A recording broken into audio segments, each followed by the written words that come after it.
ओम नमो भगवते वासुदेवाय। जय श्री कृष्ण। नमस्कार दोस्तों, स्वागत है आप सभी का हमारे चैनल भक्ति ज्ञान में। दोस्तों, आज मैं आपको कार्तिक मास महात्म के 29वें अध्याय की कथा सुना रहा हूँ। ऋषि बोले, यह पीपल शनिवार के दिन ही क्यों पूजा जाता है?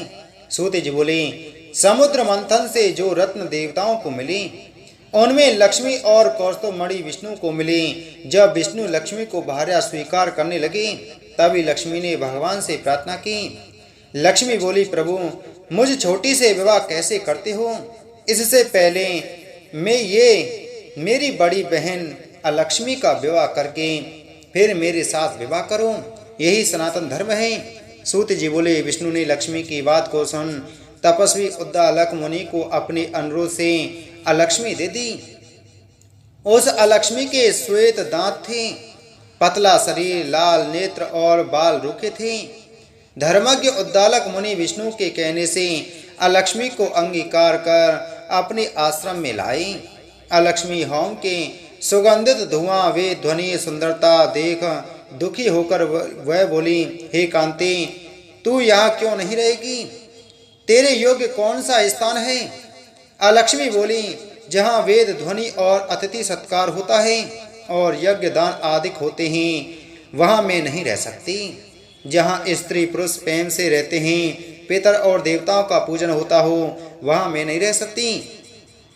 जहाँ आदमी नीति से चतुर, धर्मात्मा, मधुर बोलने वाला, गुरु की पूजा करने वाला रहता हो, वहाँ भी मेरा निवास नहीं है।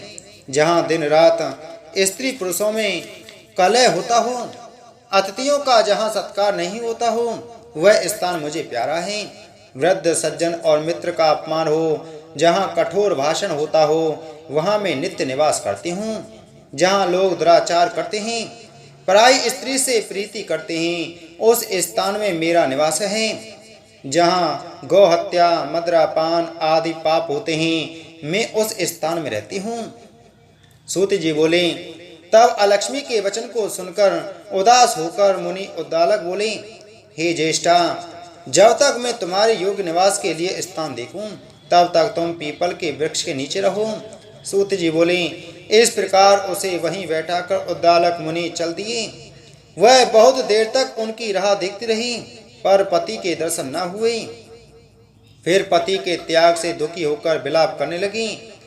उसके रोने की ध्वनि से लक्ष्मी ने व्याकुल होकर विष्णु से प्रार्थना की, हे स्वामी, मेरी बड़ी बहन पति के त्याग से दुखी है, उसको जाकर समझाओ।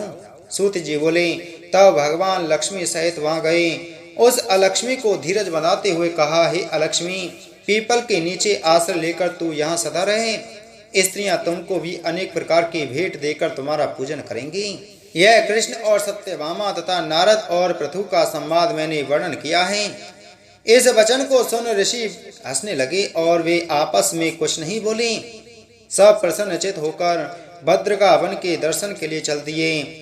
जो प्राणी इस कथा को सुने और मनुष्यों को सुनावे, वह सब पापों से छूटकर भगवान विष्णु के समीप मुक्ति को प्राप्त करेगा। इति श्री कार्तिक मास महात्म 29वां अध्याय संपूर्ण। बोलो कार्तिक मास महात्म की जय।